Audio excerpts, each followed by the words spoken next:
Ал кеш жарық, құрметті бизнес әріптестер, қонақтар, бүгін қонақтар болса, соңына дейін Zoom-ның кездесуде отырыңыздар, себебі мықты ақпараттар болады. Мен бүгін сіздерді бұл Алма ханыммен Балиде, Джакартада біздің компанияның конференциясында бірге болдық. Үлкен сахнада керемет жаңағы яхтасының, самолет па, Алма, вилланың жаңағы вилла сыйлығының егері болып, үлкен керемет қасиетті сахнада Джакарта қаласында Алма қазақтың туын көтеріп, сол кезде шықты. Сонда Бали аралында бірге демалғамыз. Сол кезде көрген болатынмын, мына бизнесті мықты жұмыс жасап тастап, жаңағы керемет демалатын сондай мықты ханым екенін көріп, өзімде таң қалғанмын.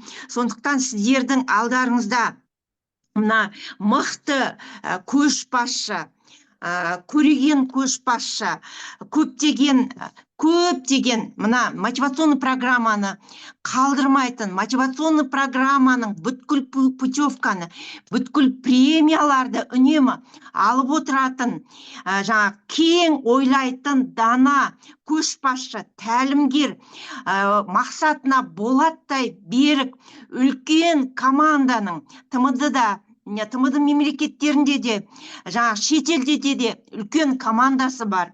Өзі тамаша жаңағы ана, миллионер әже, компаниямыздың 4 жұлдызды алтын арыстаны, 2 рет элитный маркалы автобонустың егері, қайтпас қайсар, мықты тәлімгер, көреген тәлімгер, мен қыран бүркіттей тәлімгер деп айталам Алманы. Сондықтан Алма, микрофон сізде. Рахмет Бақытхан. Керемет таныстыру, енді рахмет. Осыдан кейін қалай сөйлемейсің енді? Таныстырудан керемет шабыт аласың ғой. Қайырлы күн, бизнес әріптестер. Мен жақсы естіліп тұрмын ба? Жақсы естіліп тұрсың, Алма. Болды. Енді мен таныстырып өткендей Алма, фамилиям Абылкакова, 61 жастам, биылғы таңда енді пенсияға шығып, екінші ай заңды түрдегі өкіметтен пенсиямды алып, екінші ай пенсионерка болып отырмын енді. Енді бір жағынан ойлайсың ғой, бүйтіп ол пенсия не, мемлекеттің пенсиясы деген сияқты сондай бір ойлар болатын менде. Бірақ ана пенсияға шыққан кезде бір адамда ойлайды екенсің, осы жасқа жеткенге де Аллаға шүкір, ата-анама шүкір деген сияқты.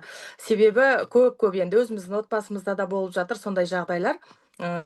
Себебі пенсиялық жасқа жетпей, 40-тан асқаннан кейін, 50-ден асқаннан кейін енді о дүниелік болып жатқан адамдар бар. Ол бәрі Алланың ісі деп білем. Сондықтан пенсияға жеткенде, қазір жетпеген адамдар болатын болса, соған жеткеннің өзі де Алланың арқасында бір шүкіршілік қыламыз, қанағат қыламыз деп айтамыз ғой, шүкір деп айтамын.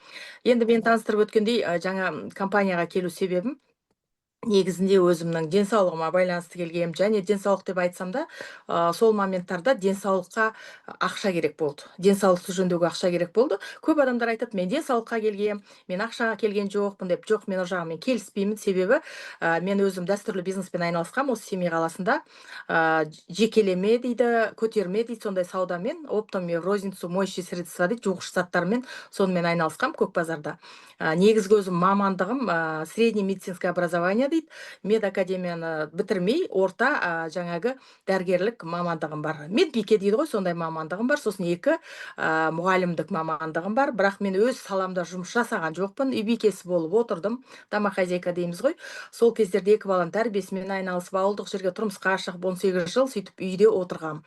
Бірақ мен мектепті өте жоғары қызыл аттестат дейді ғой, сондайға бітіргем. Өзімнің көп армандарым болған. Сол тұрмысқа шыққаннан кейін ол армандардың барлығы, әйтеуір білмеймін, бір көміп тастадық па, сол ауылдың тіршілігімен солай өмір сүріп жаттық. 2001 жылдары мен Алматы қаласына қоныс аударып, сол кездерде осындай дәстүрлі кәдімгі традиционный бизнеспен айналыстым. Бірақ енді бәрімізде қаржыдан сауатсыз екенбіз. Көп дәстүрлі бизнес айналысып жүрген өзім ортамдағы адамдардың көбі сол кездерде банкрот болған. Банкрот дегеніміз құлдыраушылық, соған жаңағы жеткен болатын.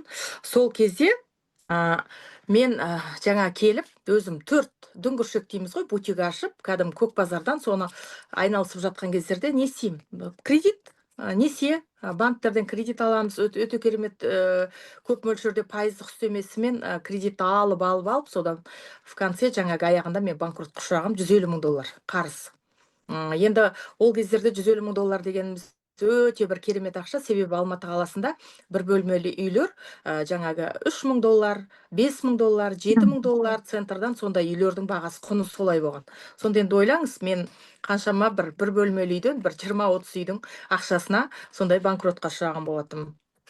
Енді сол банкроттың кесірінен жаңағы ақшадан стресс болып жүрген кездерде мен неден денсаулықтан да артқа қарай кете бастады. Ай сайын жаңағы келген кезде, дәрігерге қаралған кезде маған айтатын еді, сізде жаңағы мастопатия бар, миома бар деген сияқты айтып жүретін бұрынғы кездерде. Оған мән бермейміз, көбіміз жаңа жұмыс, ақша табу керек, бала шағаны оқыту керек деп сол сөйтіп жүрген кездерде мен бір күні қатерлі ісік деген сондай диагноз қойды. Онкологиялық больницаға, диспансерға жіберді. Екі сіңіліммен мен бірге барды. Множественное образование, киста, плюс образование, оның ішінде 2 опухоль, жаңа қатерлі ісікке атипический клетка деп солай тауып, маған сондай диагноз қойып, тез арада операция жасау керек деді.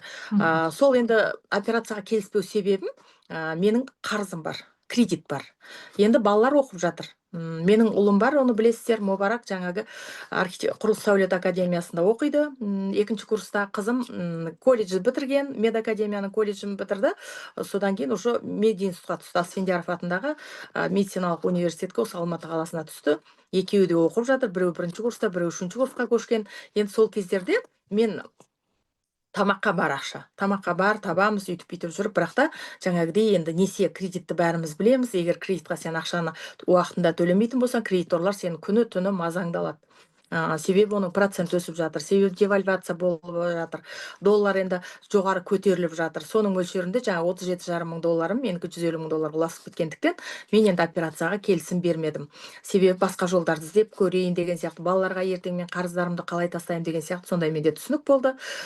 Сол кезде енді мен осы Тинши компаниясы білетін едім, бірақ та мен мән бермейтін едім. Мен ол кезде препарат өнімдерді іштеп айтпайды, басыма түспегеннен кейін маған тек қана бизнесін предлагать етеді. Бизнесін істе деп артынан қалмайды. Содан кейін мен қойшы, базарда әйтеуір нан тауып жейтін бизнесім бар ғой, қажет емес деп Тиншиға онша мән бермей.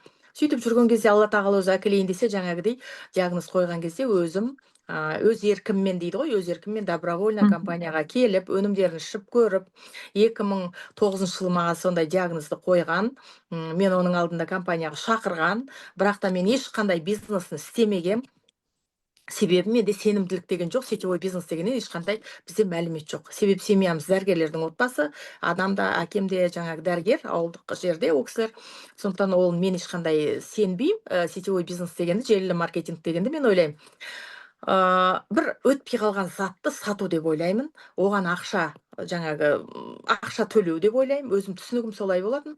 Себебі бізде онда ешқандай ақпарат жоқ, ешқай жерде оқытпаған, қанша білім алсақ та, мектепте жақсы оқысақ та, 2 диплом болса да, мен ондай туралы ешқандай да мәлімет болмаған. Сондықтан менде қандай енді отрицательный дейміз ғой, енді отрицательный жаңа керек емес, маған бұл бизнес керек емес деген сияқты сөйтіп жүргенде жаңа ауырған кезде өзім келіп көрдім. Енді келіп көрген кезде жаңағыдай кредитім бар, жаңа қарызым бар деген сияқты. Сол моментта не істеймін? Ақша да керек. Сондықтан маркетинг жоспарды көрсеткеннен кейін мен бірден айттым. Егер де компания рас болса, компания айтамыз ғой, заңды түрде мемлекетте жұмыс жасап отыратын болса, онда мен компанияның жаңағы ақшасын да аламын. Бұл жерде беріп жатқан автокөлікті де аламын. Денсаулығыма жаңа Алла тағала маған жәрдем беретін болса деп, сондай шешімге келдім. Бір күнде нақты шешім қабылдап, 2013 жылы компанияға толық жаңағы сатушы болып кірістім. Өнімді тұтынушы және сатушы болып кірістім. Сөйтіп жүрген кезімде Семей қаласынан бір адамдар арқылы маған бір жігіт кездесті, рак миндалины дейді, мойынның безінен рак болған, 4-ші стадия, шығарып тастаған. Сол жігітпен кездесіп, оның жеңгесі маған хабарласып сөйтіп жіберді. Ол балада ешқандай шанс жоқ. Больница шығарып тастаған, квотаға дайындаған, бірақ та операцияға жарамайды деп, ол баланы жаңағы өз бетіңмен енді емделіп көр деген екен. Сосын ол бала бір газеттан емшінің телефонын қиып алып, осы Алматы қаласына келіп, сөйтіп жеңгесі арқылы маған кездесіп, ол балаға өзім ішкен өнімдерден назначение жасап беріп, ол бала тез арада результат алды. Тез арада қаншама химия, қаншама луч алған, тілінің бәрі, аузының бәрі улып кеткен, тамақ іше алмайды. Енді геморрой дейміз ғой, тікшегі былай шығып кеткен. Сондықтан жаңағы не үлкен дәретке бара алмайды, қазақша айтқан кезде, не болмаса жаңағы аузына тамақ та сала алмайды. Сондай дәрежеде ол жігіт менімен кездесті. Қазіргі таңда ол бала тірі, 76 жылғы бала. Неден физкультурадан сабақ береді өзі. Абайдың Қызыл ту деген совхозында тұрады. Қазірге дейін тірі ол бала. Негізі больницадан адам болмайды, өз бетінше емделсін деп шығарып тастаған. Сол бала арқылы 2011 жылы майдың 20-сы күні Семей қаласынан офис аштым. Ол жаққа барған кездегі басты өзімнің мақсатым, мен негізі бизнес құрам, үлкен команда құрам, компанияның үлкен маркетинг жоспары бойынша жетістігіне жетем, автокөлігін алам, Алтын Арыстан деген статусты жабам деп, мен солай шешім қабылдап, солай бардым. Әрине барған бетте енді айтады ғой, Алла тағала өзі көмектесем десе көмектеседі. Менің қазіргі таңдағы тәлімгерім Жұмадилов Бекмұрат, ол кездерде білет менің қандай қарызым бар екенін, офисқа да препарат алып өзім ішу үшін қарызданам. Сол үшін $1000 жаңағы маған консигнация товар берді қарызға, сосын бір не берді, тақта, доска дейміз ғой, маркетинг жоспар сызу үшін сондай доска берді. Сонымен мен бір чемоданымды көтеріп, бір доскамды алып, 100-дей жаңа контрактның қағазын алып, келісім шарттың Семей қаласына 2011 жыл майдың 20-сы күні келіп офис аштым. Сол кездерде өзім алдыма мақсат қойып бардым. Одан бір айдан кейін ұлым келді. Ол машинасын сатты. Мен оған айттым, машинаңды сат, бізге ешкім товар бермейді. Сондықтан жаңағы бізге склад жасау керек, кішкене буфер жасау керек, товар алып алуымыз керек.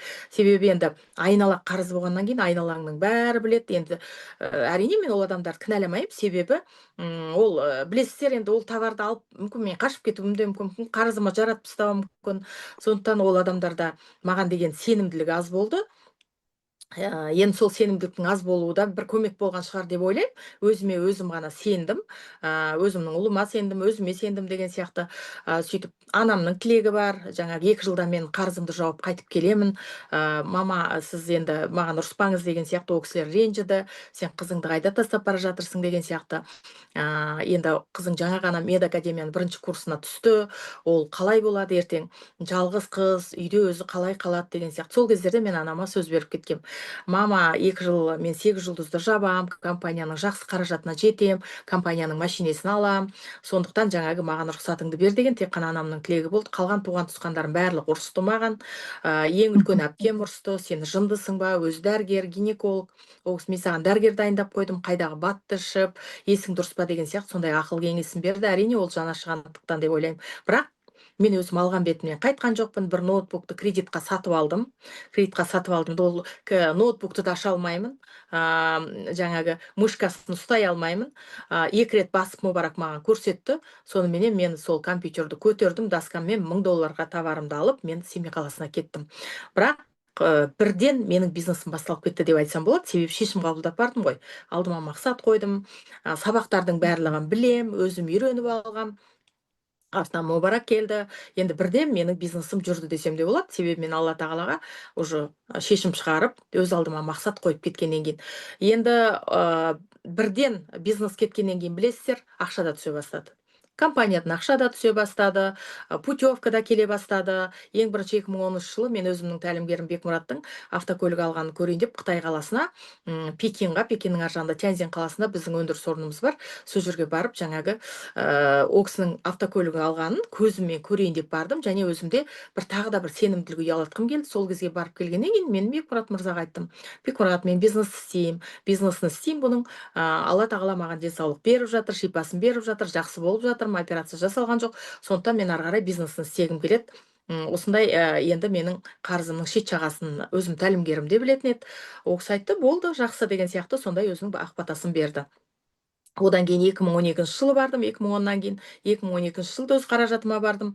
Одан кейін 2013, 2014, 2015, 2016 жылы неше жыл қатарынан мен компанияның жолдамасын, тегін жолдамасын алып отырдым. Енді онымен қоса тегін ғана жолдама емес, қаражат жағы да маркетинг жоспары бойынша бізге түсіп отырды. Енді бұның ең бірінші мен айтайын дегенім сіздерге, осыған қалай жеттім. Мен сценада қатты сөйлей алмайтын едім. Мен қазақша сөйлей аламын. Қазақша жақсы сөйлеймін. Бірақ мен қазақ ауылында тұрғаннан, қазақ мектебін бітіргеннен кейін мен қатты орысша білем, барлығын білем, бірақ аяқ жағын мен дұрыс айта алмайтын едім. Сол кездерде менде тәлімгеріммен әрқашан біз сөзбен айтысып қалатын едік. Неге мен Қазақстанда тұрып қазақша сөйлемеймін? Неге мен орысша сөйлеуім керек? Неге мен үлкен фестивальда орысша шығып сөйлеуім керек? Неге сөйлеймін? Себебі мен әрқашан мотивационный программаны орындағандықтан, әрқашан жаңа статус шапқандықтан, путевка жолдамалар алып жатқандықтан маған сценаға шығып сөйлеу керек болды. Сол кездерде сөйле деген кезде мен әрқашан менде бір осындай қарсылық туындайтын. Неге мен қазақша сөйлемеймін деген сияқты. Сол кездерде айтатын еді залда, енді басқа ұлттың адамдары тұрса, соған сыйластық ретінде сен орыс тілінде сөйлеуің керек деп. Мен сол жағынан қиналатын едім. Бірақ менде бір андай болады ғой, адамдарда бір қарсылық, наставникка деген жоқ, мен ана жерге бармаймын, жоқ, мен болмаса іс-шаралар қатыспаймын, я болмаса командамды апармаймын, командамда ақша жоқ, оларда жаңағы ананың жағдайы мынандай, мынаның жағдайы мынандай, мынау пенсионер, мынау жас студент, мынау болмаса жаңағы үйде отырған әйел адам, или болмаса ер адам, жолдасы қарсы деген сияқты ондай өте көп қарсылықтар болатын командада, бірақ мен біреуін тыңдамадым. Менің тәлімгерім айтты ма, болды. Мен үшін ол заң болатын еді. Бекмұрат әкеп столдың үстіне 30 билет тастайтын. Мынау фестивальға 30 билет біздің офисқа алдық, бөліп беретін еді ол кезде. Бақытхан білесің ғой. Сол кездерде мен айтатын едім. Менің қалтамда көк тиын да жоқ, бірақ мен алатынды 10 билет мен алатын. Болды, мен аламын. Сосын Бекмұрат мынандай тәртіп қоятын. Ертеңінде осы жаңағы билеттің ақшасын өткізесіңдер дейді. Мен ертеңді әйтеуір қарызға тауып алып, сол 10 билетті өзім сатып аламын. Соны сатып аламдағы әрбір өзімнің ізімнен ерген негізгі тұлға дейді ғой, ключевой дистрибьюторларыма таратам. Оларда да болады, жаңа күйеуім қарсы жібермейді, балам қарсы, енем қарсы, я болмаса менде ақша жоқ, мен баланың жаңағы жөргек ақысына ғана өмір сүріп отырмын дейтін адамдар болады. Мен бірақ ол адамдарға нақты айтатын едім. Егер сіз компанияға ақша тапқыңыз келсе, мақсатыңды жүзеге асырғың келсе, армандарыңды орындағың келсе, балаларыңа жақсы көлік сыйлағың келсе, қызыңа жақсы приданный бергің келетін болса, сен барасың. Бірақ ауыз сөз болды. Басқа нәрсе қабылданбайды дейтін едім. Сондай менің ізімнен ерген барлық менің ключевой жаңа негізгі тұлғалардың барлығы осындай тәртіпке үйренген, қазіргі таңға дейін үйренген көбі. Енді сол кезде біз солай шешім қабылдап бірден солай үйреттік. Неге? Себебі мен өзім компанияға келген кезде менде көк тиын ақша жоқ.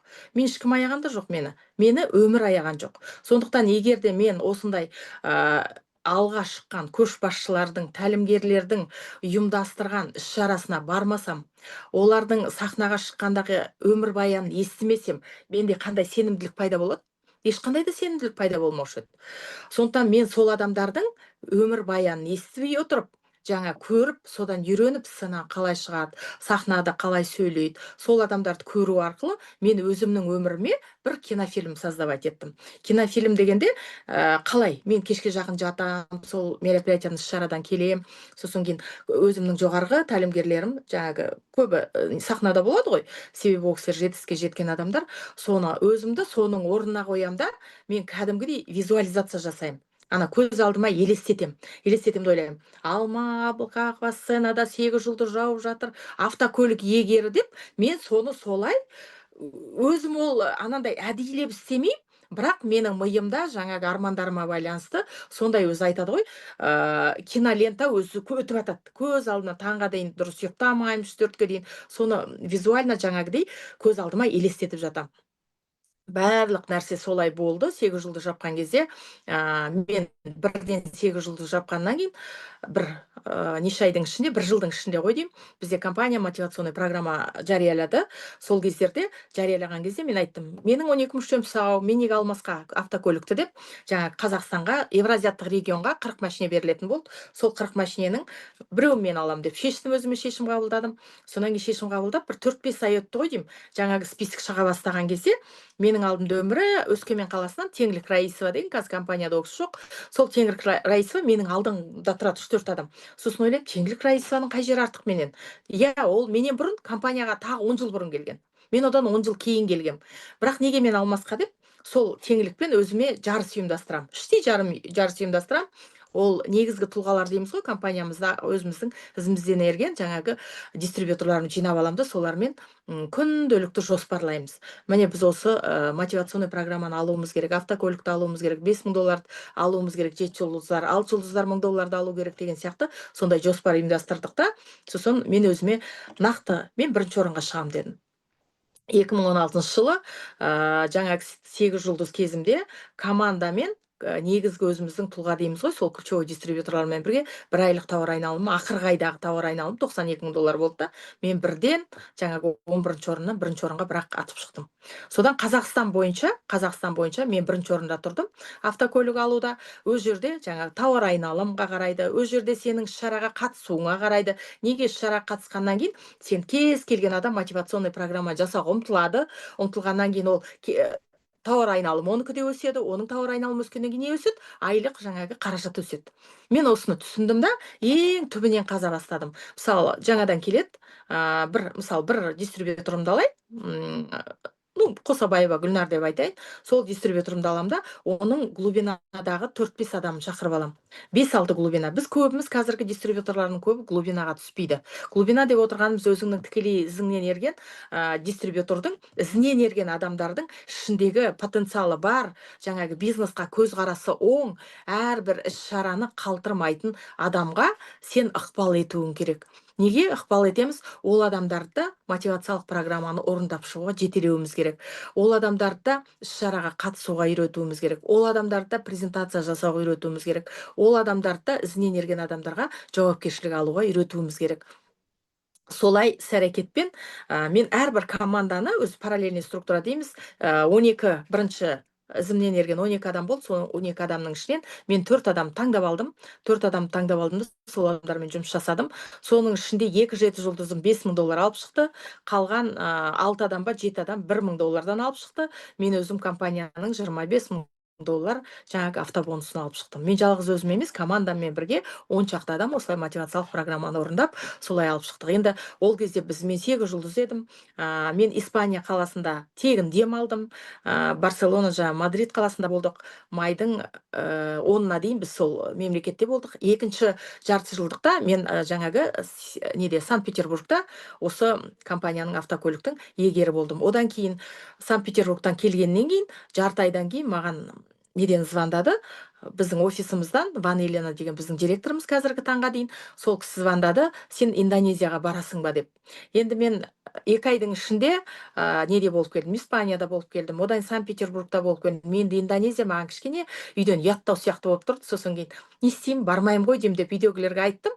Енді ішімнен бір жағынан барғым да келді, бір жағынан енді білмеймін де, енді түсініксіз жағдай, бірақ та маған айтты, сізге компанияның жаңағы ақшасы барлығы аударылды, ол жақта сценаға шықпайсыз, тек демалысқа баруға деді, Индонезияға. Сонан кейін үйдегілер күлді, бар, саған компания айтып жатса бар деп. Сол кезде автокөліктің егері болған 40 адамның ішінен жалғыз Қазақстан бойынша 20 адам алды ғой, соның ішінде жалғыз мен Индонезияға ұшып кеттім. Сол Индонезияға баратынға 1 күн қалған кезде маған звондады. Енді сіз сценаға киетін көйлекте ала салсаңыз болады, казахский орнаментпен, бірақ белгісіз. Сценаға шығасың ба, шықпайсың ба, себебі президент келмейтін болды деді. Кілт әкелмейтін болды, президент келмейді деді. Мен айттым, жарайды, енді біз Санкт-Петербургта біз құттықталдық, марапатталдық, сондықтан Индонезия мемлекетіне тек қана демалуға барып қайтам дедім. Одан біздің компаниядан жаңағы барлық путевка алғандар барды, автокөлік алғаннан мен бардым, яхта алғаннан жаңағы Жексенбаева Зайра апайдың қызы барды, екеуміз бір отельда бір комнатада жаттық, ол яхтаға номинантка Қазақстаннан, мен автокөлікке номинанткамын. Сөйтіп 1 күн қалған кезде бізге айтты, сахнаға шығасыңдар деді. Дүние жүзінен 300 адам келді, президенттің ұлы ұшып келетін болды, сіздерге кілт әкеледі деді. Ой, біздің қуанышымызда шек жоқ, мен көйлек апарғам, макияж жасайын, прическа жасайын деген өзімше ой болған. Барған кезде ол жақта 40 градус ыстық, күндіз түні, жазда да күзде де оларда бірақ температура екен. Терлеген, біз қара терге түскенбіз, жаңа көйлек, ұзын көйлек киіп алғам, басымызға прическа да түкті жоқ, бәрі макияжымыз ағып кетті. Сөйтіп біз анау таудың басынан мінбеге шықтық, таудан қиып салған мінбе екен. Соған 300 адам сол жерге бізді дайындады. Сол жердегі енді дүние жүзінен 300 адамға көлік берілді. Сонда Қазақстаннан жалғыз 11-ші болып мен шықтым. Компанияның құрушысы жаңағы Ли Нюань мырзаның ұлының жанында мен тұрдым. Мына жағында жаңағы Қытайдың азаматтары тұрды. Менің қасымда Шолпан деген қазіргі таңға дейін Алтын Арыстан 2 жұлдызбен Қырғызстанның азаматшасы тұрды. Енді сол кездердегі бір сезім, сол кездердегі бір қуаныш дейді ғой, оны айтып жеткізу мүмкін емес. Себебі қанша қиындық болды. Білесіздер, жаңағыдай айтып жатырмын, $150,000 қарыз, одан кейін қаншама адамдардың отказы. Енді бөтен адамның отказын қойшы, саған жоқ, керек емес бұл бизнес деген сияқты. Сенің өзіңнің отбасыңдағы қаншама қарсылықтар, сен бұл бизнесті қайтесің, жындысың ба, ары бері қаңғырып жүре бересің ба, балаңды қаңғыртып қоясың ба дегендей көп сөздер естіген. Енді ол соның барлық көз алдыңнан өтеді, бірақ ол өткен кезде түкте де емес. Сол айтады ғой, мимо ушей дейді ғой, құлағыңнан бүйтіп өткізіп жіберіп саңырау сияқты. Бірақ бизнесқа істеп өзің сондай жетістікке шығып, сахнаға шығып, Индонезияда шығып, сахнаға шыққаның дүниежүзілік азаматтардың алдында қаншама жерден адамдар айғайлап жатыр саған. Алма, молодец, молодец деп әйтеуір ұзын құлақтан бірдемелерді естимін. Бірақ қуаныш, сол айтады ғой, барлық сол қуанышты сезім, жаңа қаншама отказды, қанша сенің ренішіңді бәрін басып кетеді екен. Бірақ секундта өзің бір горда тұрасың, Қазақстан үшін біріншіден, өзіңнің тәлімгерің үшін, одан кейін үшінші өзіңнің командаң үшін, одан кейін жаңағы барлық бизнес әріптестер үшін қуаныш барлығы келіп, сахнадан түскенге сені құшақтап, жаңа бізге кілтін таратты сол жерде. Енді мен ешқандай да ол жерде айтады ғой, рассчитывать еткен жоқпын, что сценаға шығамын деп. Бірақ та соның барлығы жаңағы болды. Аллаға шүкір. Енді ол ең бірінші бір сезімді айтып жатырмын. Одан басқа менде турпоездка дейді ғой, шетелдерге барғанның барлық нелері, барған турларымның барлығы тегін за счет компания болды. Оның барлығы, одан кейінгі барғанымыз жаңа Сингапурға бардық, Тони Роббинстің жаңағы тренингіне қатыстық. Өзімнен ерген негізгі тұлғалар дейміз, сол адамдардан 9 адамда бардым. Тони Роббинстің тренингіне менің өзім ұлым Лондонда қатысты. Одан кейін Малайзияда біз демалдық 7 күн. Одан кейін де Таиландта болдым. Одан кейін 2022 жылы тағы да мен мотивациялық программаде мен тағы да бармайын деп шешіп көргем деген сияқты. Сол кезде компанияның басшылары маған айтты, жоқ, барасыз деп. Барасыз, ешқандай да сенің путевкаңды жолдамаңды, біз сенің балаңа аудармаймыз, балаң өзіндегі путевка бар, сондықтан барасың деді. Сол барған кезде мен бірақ білдім, олында да 1 күн бұрын айтты бізге, 1 күн бұрын бізге айтты, жаңа сахнаға шығасың деді. Мен ойладым, автобонус шығар, тағы бір премия шығар деген сияқты. Сол жерге барғанда бірақ білдім, маған особое вознаграждение, жаңағы яхта, вилла, самолеттің ақшасы $170,000, соның бір часть ақшасын мен алыппын. Мен бірақ енді қай кезде алғанымды білмеймін. Біз әрқашан 5,000, 3,000, 8,000 алып жүргенбіз, соны алғасың деп. Айжан Сейдазимова, біздің директор қазіргі оқу жүйесінің, сол маған айтты, сіз неде емес, автобонусты емес, особое вознаграждение ПЧП-лармен, құрметті басқарма мүшелерімен шығасыз деді сценаға. Енді өз жерде де өте керемет қуаныш, әрине 10,000 адам дүние жүзінен жиналды.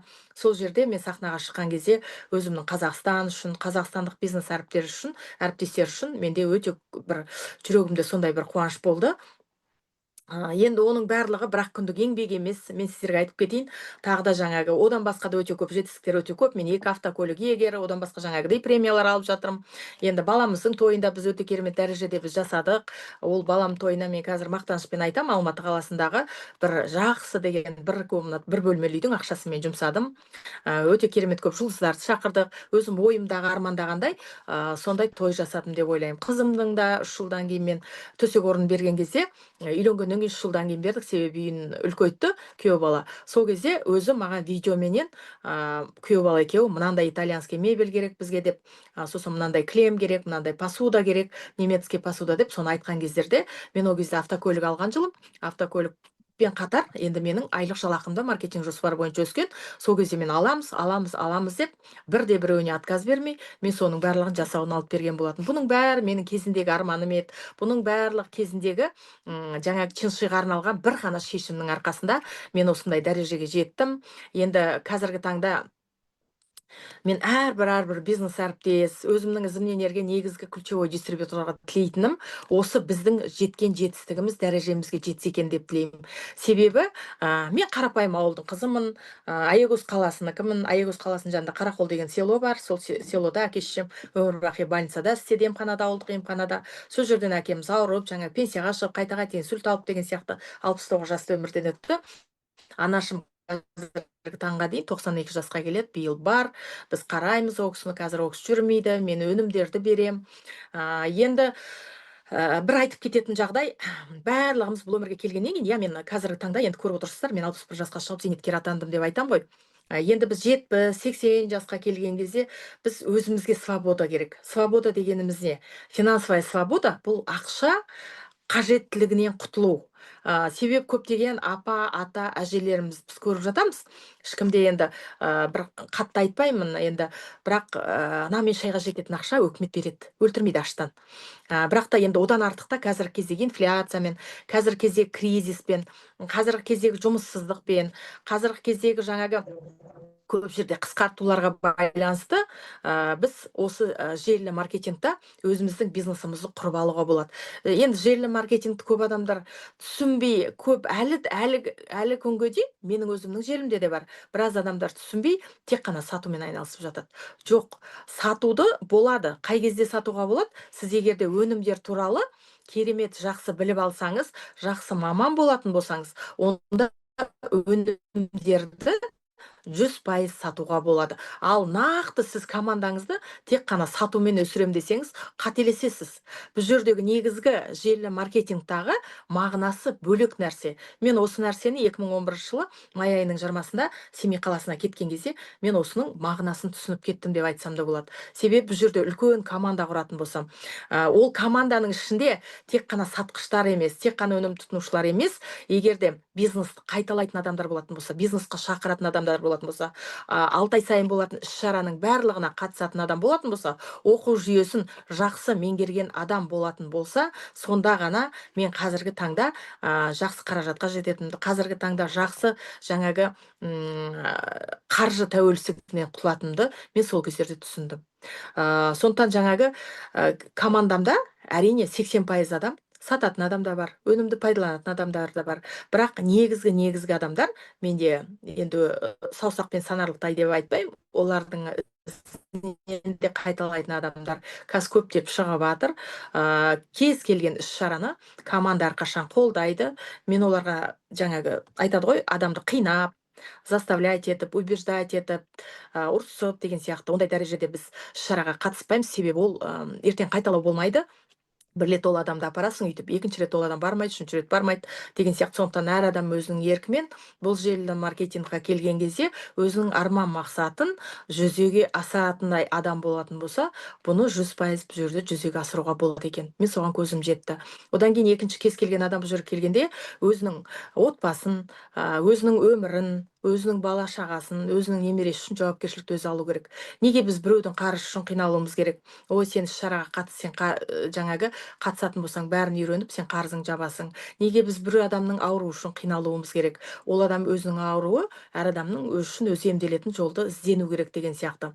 Сондықтан біз көбіміз қазір, мен айтам, кез келген адамның, сен жаңағы отрицательный энергиясын алма, нақты сен түсіндір, көрсет, ол адам тұтынушы бола ма, я болмаса өнімді сатқыш бола ма, я болмаса сенімен бірге бизнес әріптес бола ма, осыны бірінші нақты сендер ақылдасып шешіп алыңдар деймін. Егер шешетін болса, біз ол адамның алдына да нақты өзінің істейтін жұмыстарын қоян. Тағдайдағы оқу жүйесін үйренгеннен кейін тек қана іс-шара сізді бизнесте үлкен жетістікке жеткізеді. Неге іс-шара? Ол жерде сіздің 12 мың теңгеңіз, сіздің 15 мың теңгеңіз, сіздің жаңағы лидерлардың демалысына апару басты мақсат емес. Ол жерде басты мақсат, ол жерден бізге ешқандай процент түспейді, өздеріңіз білесіздер. Компанияда жаңағы желіні құрған кезде компания процентпен бізден бөліседі. Біз әрбір келген адамнан, ол адамнан алмаймыз процент. Себебі әрбір келген адамнан біздің жаңағы ақпарат бергеніміз үшін компания бізбен бөліседі. Өз жерде де біз шатыспауымыз керек. Кез келген мен сенің артынан жазылсам, сенен процент аласың ғой. процент аласың ғой деген сияқты сондай бізге айтады. Мен айтам, жоқ, маған ақпарат бергенім үшін, жаңағы жарнамалағаным үшін осы бизнесті компания төлейді бізге. Сондықтан жаңағы ешқандай шатыспауымыз керек. Мен сенің ізіңнен ерсем, байып кетесің деген сияқты. Кейбір көтеріліп бара жатқан кезде дистрибьюторларда бір мынандай тағы да түсінік болады. Мен қазір 8 жауап қойсам, ол қол арыстан болып кетеді, я болмаса алтын арыстан болып кетеді деп. Әркім келгенде нақты өзінің мақсатын жүзеге асыру үшін келу керек бұл жерде. Тәлімгер тек қана біздің екінші ата-анамыз деп қабылдау керек. Екінші ата-анамыз деп отырғанымыз, бірінші ата-анамыз өмірге әкелген адамдар. Екінші ата-анамыз біздің бизнеста жетістікке жеткізетін біздің қолдаушыларымыз. Үнемі бізге өзінің тек қана жетістігімен, дұрыс жолымен, дұрыс жаңағы ақыл тәсіл кеңестерімен бөлісіп отыратын тәлімгер. Сосын тәлімгеріміз егер де біздің жаңағы болады ғой, бір офиста істемей, ол кісі үйінде отыратын болса, біз ол адамға да құрмет көрсете білуіміз керек.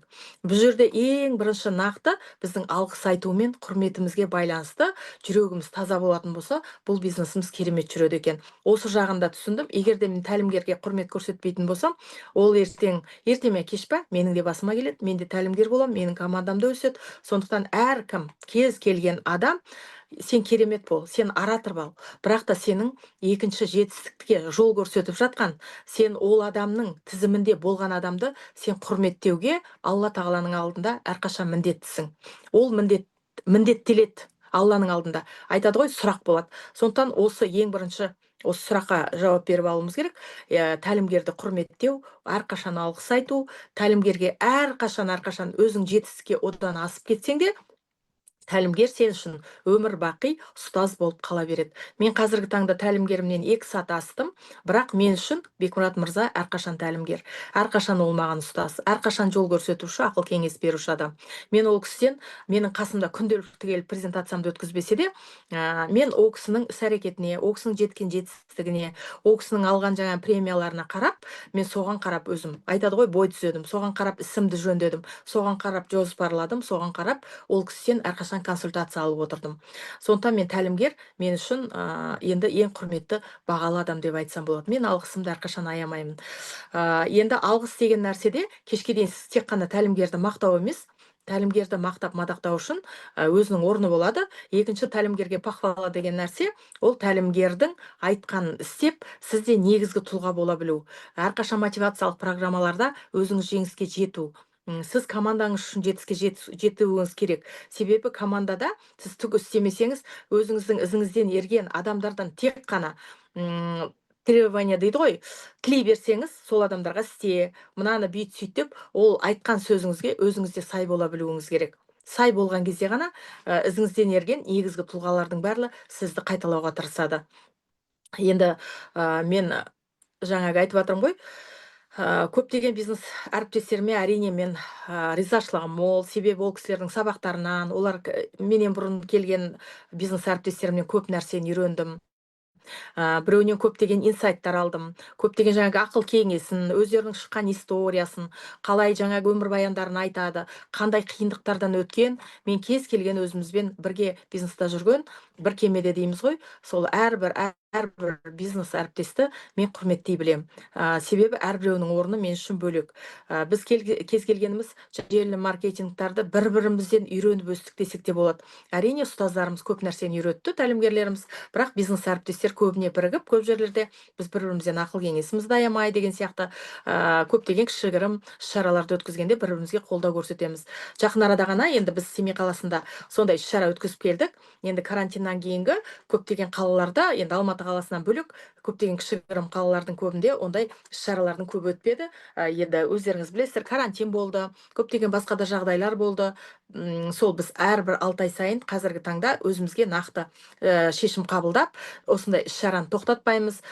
Неге іс-шара? Іс-шарада біз бұл бизнесқа келгенде де адам сахнада өзінің марапаттауын білу керек. Осы жетістікке жеткен адам сахнада шығып өзінің бизнес әріптестерінің алдында, көшбасшылардың алдында, одан кейін өзінің ізінен ерген бизнес әріптестерінің алдында әрқашан марапатталу керек. себебі ол жетістікке жетіп тұр, ол лайықты жан. Сондықтан біз іс-шара ұйымдастырамыз, ол жерде әрбір жетістікке жеткен жанды біз марапаттаймыз. Сол марапатта ол өзінің өмірбаянымен бөліседі. Кез келген жаңа адам сол өмірбаянға байланысты ол да шешім шығарады. Бизнесті істейді, алдына мақсат қояды деген сияқты. Мысалы, мен өзім өмірбаянымды айтқан кезде көп адамдар кейде көзіне жас алып отырады. Жеке сөйлескен кездерде мен айтамын, сіз кейбір адамдар сұрайды, сіздің өмірбаяныңызға жан ашып жылап отыр ғой деп. Мен айтамын, жоқ, кез келген адамда менікіне ұқсас өмірбаян бар. Сондықтан ол өзінің өмірбаянын ойлап отырады. Сол үшін көзіне жас алады деп. Сондықтан өмірбаянды айтқан кезде де сіз шындықпен, нақты өзіңіздің бизнес сондай өзіңіздің жаңағы нақты өмірбаяныңызды шын жүрегіңізден шығарып айта білуде, ол да біздің бизнестің негізгі бір бизнес инструмент дейміз ғой. Бизнес инструментіне жатады.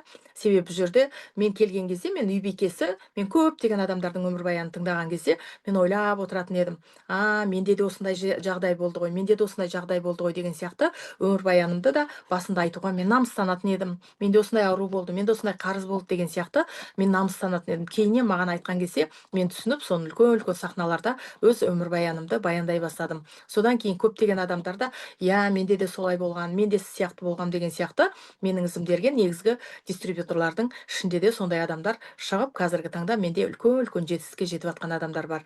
Мен енді жақын арада ізімде жаңағы Зәуреш деген менің дистрибьюторым алтын арыстан атағын жапты. Әрқашан маған айтатын еді, сіз сияқты мен де бірден алтын арыстан болғым келеді деп.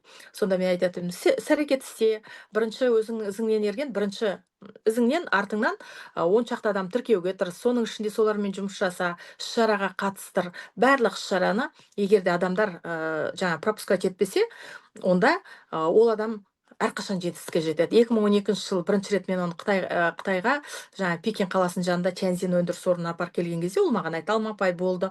Мен енді тек қана өнімді тұтынушы емеспін, мен бизнес әріптес боламын сізге деген шешім қабылдап келді. Сол бүгінгі таңда қазір міне биыл 13-ші жылы алтын арыстан деген атағын жапты. Әрине ол тез арада жауып тастады деп айта алмаймын. Сол 2012-де екенбіз Қытай мемлекетіне барып келген сондай шешім шығарған. 13-ші жылы биылғы таңда бірден күміс арыстан болды. Одан кейін 4-5 айдан кейін барып алтын арыстан атағын жапты. Енді мен әрқашан қуаныштымын ондай ізімізден ерген адамдардың. Ол біздің жемісіміз, себебі қанша жыл бұрын бір жеміс ектік, соның жемісін қазіргі таңда жеп жатырмыз. Енді қазір мен нақты бір офисқа барып, адамдар тіркеп, күнделікті презентация өтіп жатырмын деп айтпаймын. Себебі бізде немерелер бар қазіргі таңда, анам бар деген сияқты жатқан ол кісі тұрмайды. Мен арасында барып тұрамын. Кейде онлайн дейді, через Инстаграм дейді, таныстар дейді, достар дейді. Соның артасында адамдар тіркеген болмаса, офиста отырып мен жұмыс жасап жатқан жоқ, бірақ өзіме жақын арада мен басқаша жоспар жасадым. Себебі ширенамен дейміз ғой. Қазіргі таңда мен алтын арыстан 4 жұлдызбен, мен тағы да өзім ширинама жаңа адамдар құрып, жаңа команда құруға солай шешім қабылдап келдім. Себебі жақын арада бізде тренинг болды. Тәлімгеріміздің ортасында 47 адаммен тренинг өттік. Жеке бастың өсу сатысы деген сондай тақырыпта тренинг өттік. Сол кезде өзіме нақты қайттан мақсат қойдым. Енді қазіргі таңда мен әрбір өзімнің немерелеріме нянька ала аламын деген сияқты, оған қаражатымыз да жетеді. Тек қана уақыт үнемдеу үшін мен өзім басымды босатып, сондай жақында осындай өзіме жоспар құрып келдім. Енді сол іс-шарада жаңа айтып жатырмын, іс-шарада карантиннан кейін біз 253 адам болды залда, өте көп жаңа адамдар болды. Сол жерде 50%-дан астамы, 70%-дай негізінде жаңа адамдар болды. Көбі алдарына үлкен мақсат қойып кетті. Өте жақсы дәрежеде менің негізгі дистрибьюторларым соны ұйымдастырды, тренингта сол кісілер ұйымдастырды. Мен енді бардым 4-5 күн сондай қадағалау үшін, өте жақсы дәрежеде өтті деп айтсам болады. Басқа бизнес әріптестер де келді, қатысты, өздерінің марапаттауын алды сахнада. Сондықтан іс-шараны біз қай жерде болмасын өзіміз ұйымдастыра білуіміз керек. Өзіміздің көшбасшыларымыз, бизнес әріптестеріміз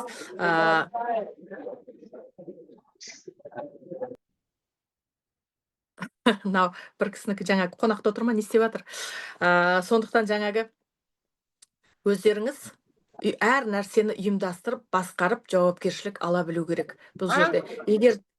егер де біз жауапкершілік алып өзіміз басқара білмейтін болсақ, бұл бизнеста ертеңі жоқ. Ертеңі жоқ, себебі мен всегда айтам, әрқашан айтам, дом на песке деп. Құмның үстіне салған үймен бірдей, сіз қаншама тырысып, қаншама бір өзіңіз мықты оратор болғанменен, мықты жаңағы артыңыздан көшбасшылар дайындамайтын болсаңыз, бұл бизнестің ертеңі жоқ. Ертеңі деген нәрсе бұл компанияның тәуелсіз ақша қаражатынан құтылу, пенсиясын алу.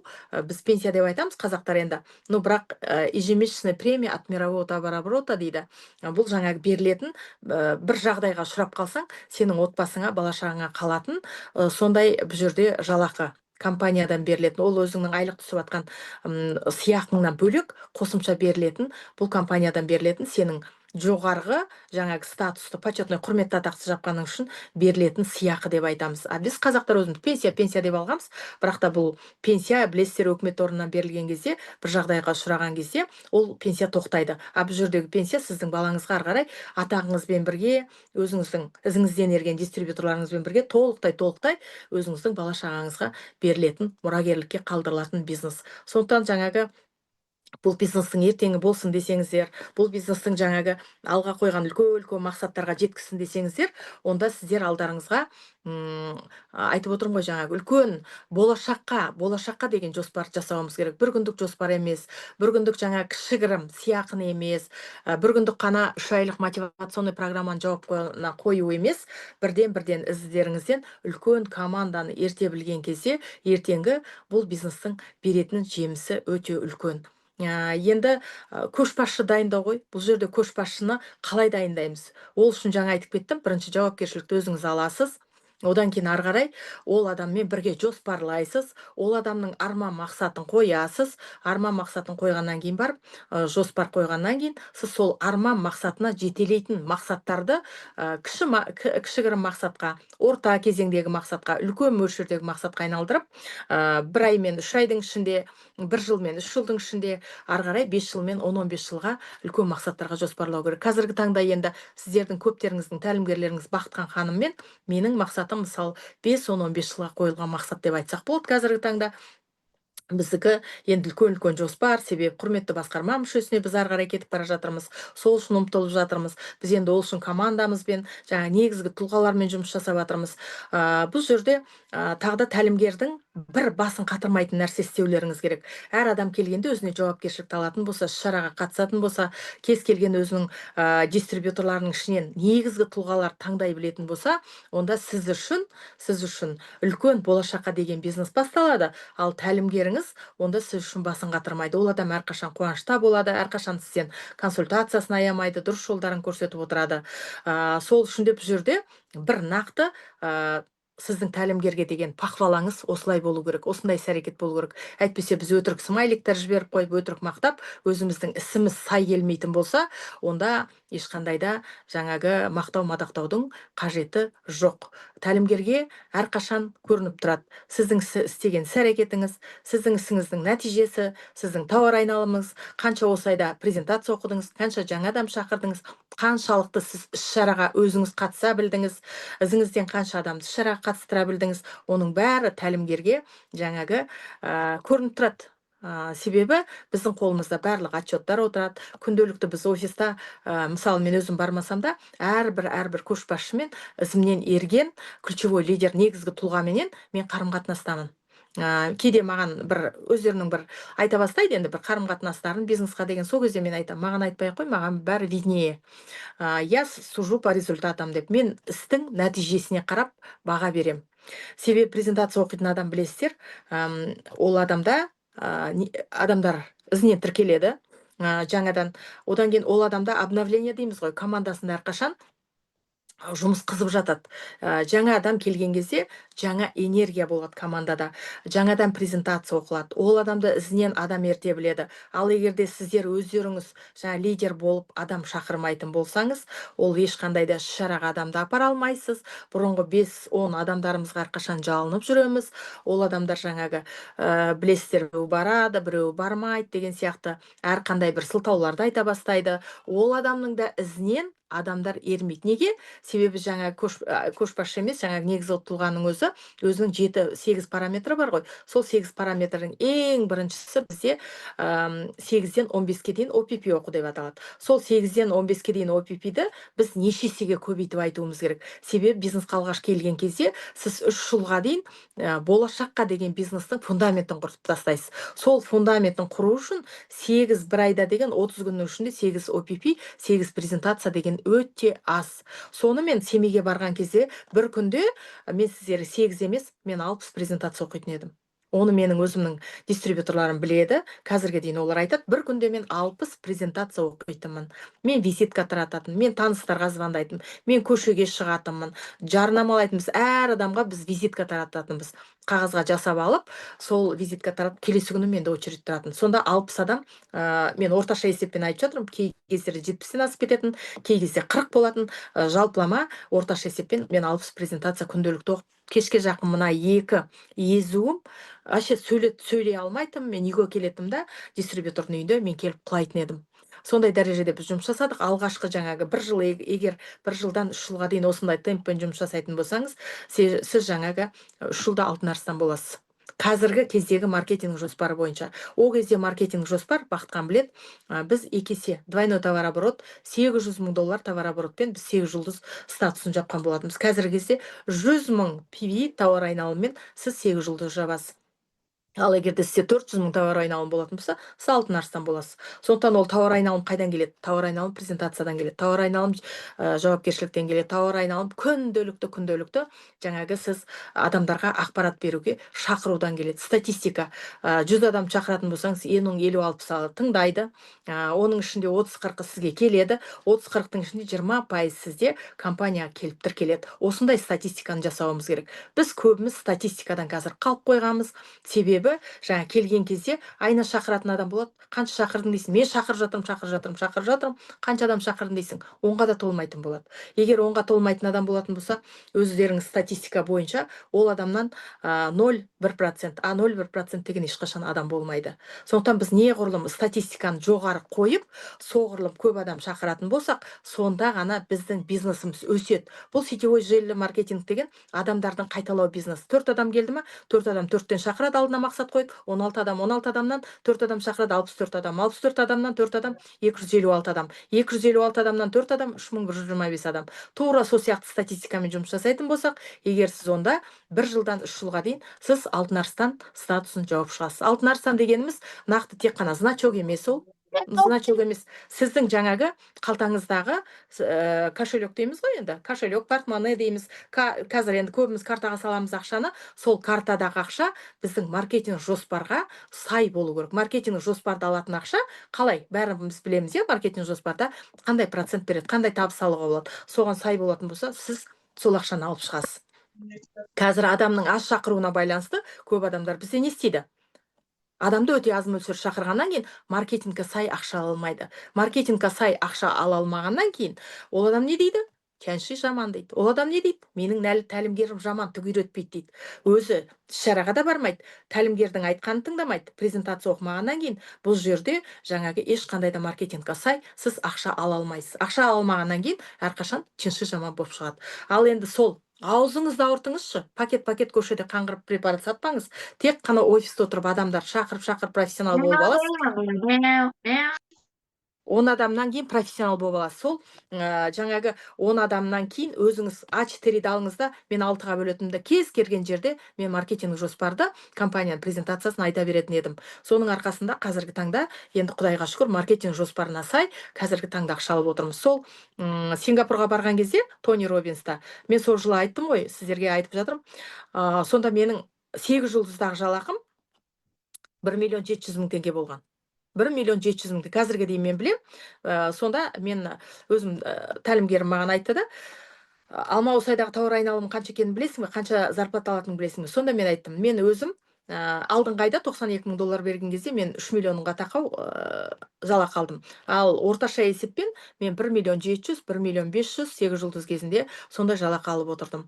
Ал осындай жалақыны маркетинг план бойынша ала аласыздар. Одан неше есесін ала аласыздар. Ол бірінші жауапкершілік, екінші презентация мықты оқу керек, үшінші шақыру керек презентацияға. Шақырғанда да бір адамнан жаңағы 100 адамға дейін біз шақырып тастауға болады бір күнде. Сосын 3-4 команда бірігіп алып, сол 3-4 адам сол презентацияны оқитын болсаңыздар, жан-жақтан әрбіреуіңізге бір 20 адамнан келеді. Сол 20 адамнан бір жылдай бойы сөйтіп оқитын болсаңыздар, барлығыңызға команда құрылады. Тек қана сізге емес, ізіңізден ерген негізгі тұлғаның бәріне команда құрылып шығады. Біз солай семейде команда жасап алғанбыз. Өзім және негізгі тұлғадан бір айттым ғой, жаңа 12 адам болған, 12 адамның ішінен 4 адам таңдап алдым да, комнатаға кіргізіп алып, бәріміз презентация оқитын едік, есікті ішінен бекітіп аламыз. Ол адам жаңа 1200 пигиға маған маска көрсетіп отыр ма? Сондықтан жаңағы бұл жерде алынбайтын қамал жоқ. Бұл бизнесте тек өзіңіздің қолыңызда барлығы. Тәлімгер бәрін көрсетеді, үйретеді, бизнес әріптестер біз айта береміз, бірақ барлығы тағдырыңыз өз қолыңызда. Желілі маркетингте ақша деген жетеді. Мен сол баламның сатқызып жіберген праворулька машинесінің орнына былтырғы таңда 5-ші автокөлік мен салоннан алып бердім. Енді келесі жылға 6-шы көлік деп біз жоспарлап отырмыз. Барлығы салоннан алынған. Бірінші машинамыз Chevrolet Cruze болды. Ол кезде сондай машина шыққан. Одан кейін жаңағы мен компанияның ақшасын Nissan Patrol алдым жиып, одан үшін Toyota Camry 70 алдым, одан кейін Tucson алдым, одан кейін былтырғы жылы біз қазір Highlander келіп жатыр ғой Қытайдан, сол Highlander алдық. Қазіргі таңда енді жақсы басқа машинені менің балам пландап отыр. Алланың арқасында, бір күндегі шешімнің арқасында, өзімнің жауапкершілігім арқасында, өзімнің әрқашан іс-әрекетімнің арқасында осындай қазіргі таңда жетістігім бар деп айтсам болады. Енді іс-шара жақын арада бізде қайда болады? 17-18 Алматы қаласында өте керемет мероприятие өтеді. Ол мероприятие айтып кеттім, жаңа 5 мемлекеттің ортасында өтеді. Өзбекстан, Тәжікстан, Қырғызстан, Россия, Қазақстан мемлекеті біздің өзіміздің тәлімгерлеріміз ұйымдастырып жатыр. Ирина Ивановна мен Нұржан Балташ сол кісілер баста осы идеяны компанияға беріп, соны қолдап, осы 5 мемлекеттің ортасында сол кісілер барлық сценарийін жасап жатыр. Ол жерде кез келген бизнес әріптесіміз өзінің мадақтауын сахна төрінде алады. Керемет историялар айтылады, керемет жұлдыздар болады. Керемет ол жерде сценарийдің құрылымы қазір жасалып жатыр.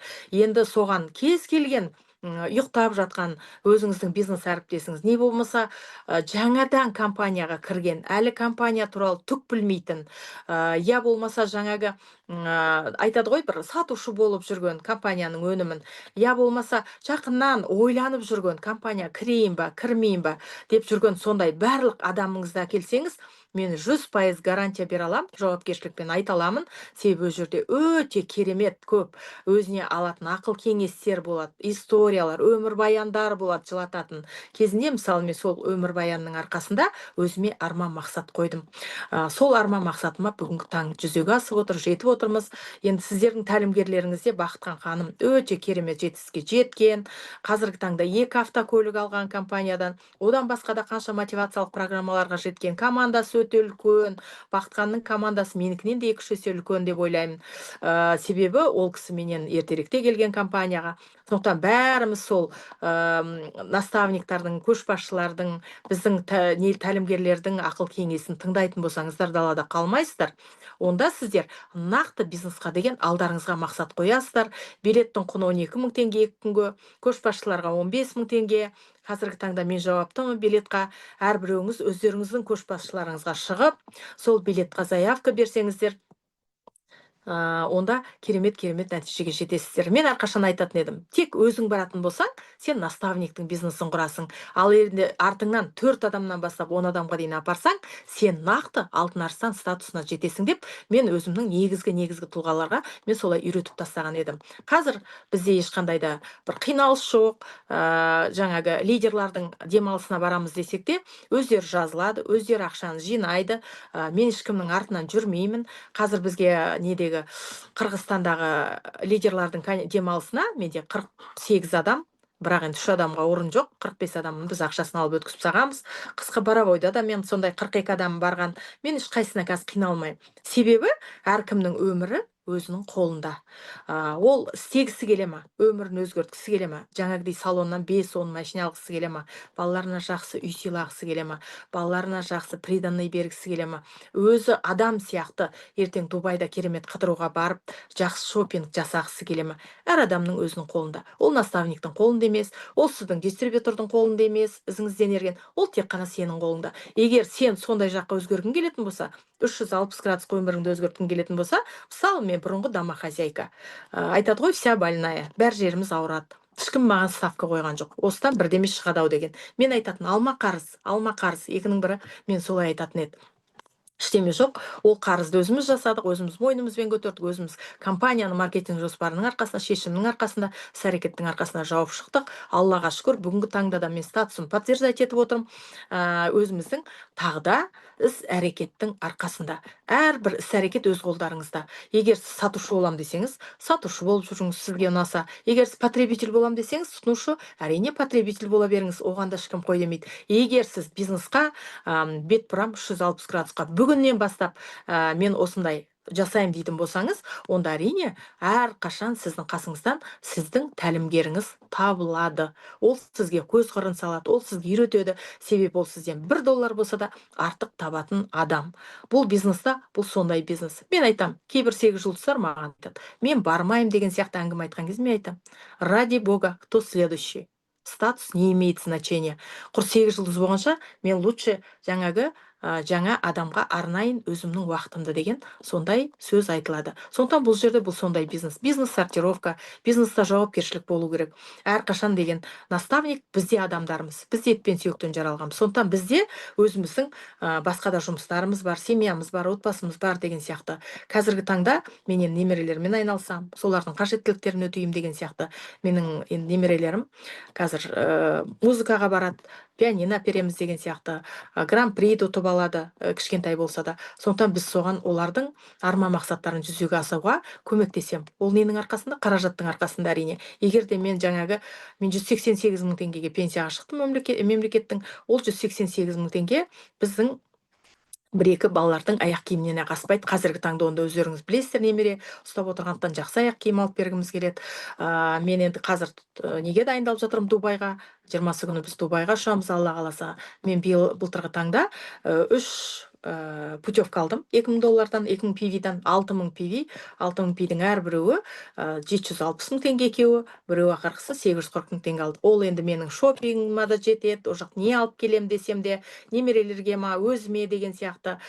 Бізге керемет жаңағы банкет ақша төленіп қойды. Әрбір адамға $1350 төленген. Буш Халифаның жанында Армани деген керемет ресторанда болғалы жатыр. Сондықтан жаңа соған біз киім, әрбір шетелге баратын кезде біз жаңа киімдер аламыз, гардеробымызды обновление жасаймыз деген сияқты. Соның барлығы бір кездегі шешімнің, жауапкершіліктің арқасы. Сондықтан осы мені тыңдап отырған кез келген бизнес әріптеске не тілеймін? Барлықтарыңыздың қолдарыңыздан келеді.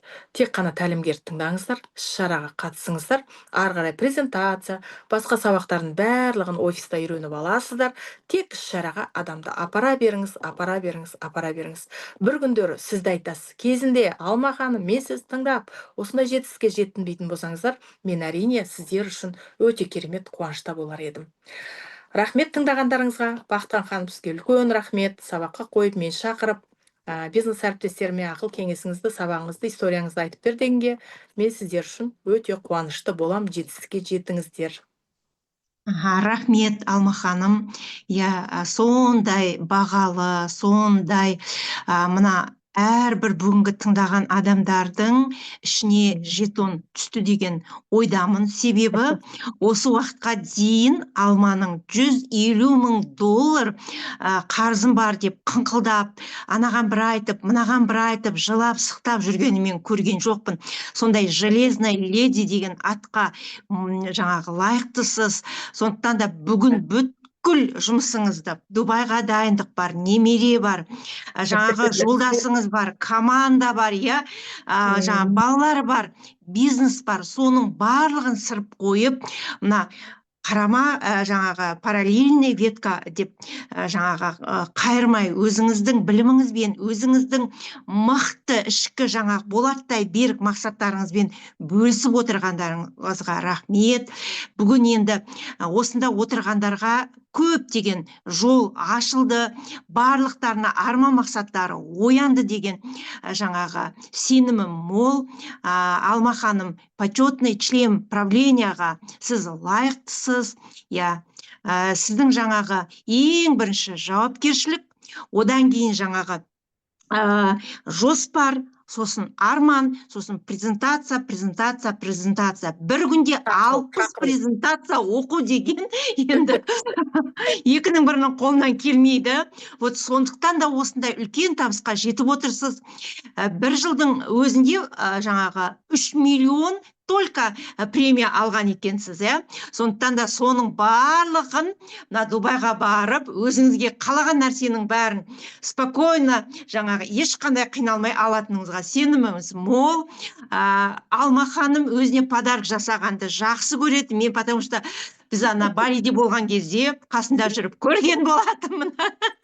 $500 очкин, $1000 очкин, біреу емес, екіден үшеуден қабаттастырып, тухилардың біреу емес, 5-6 алғанын білемін. Сондықтан шопинг сізге керемет, удовольствие берсін. Дубайға аман барып қайтыңыз. Рахмет. Жақсы, сау болыңыз. Сөзім соңында айтайын, енді бәріміз бақытқан бір кемедеміз.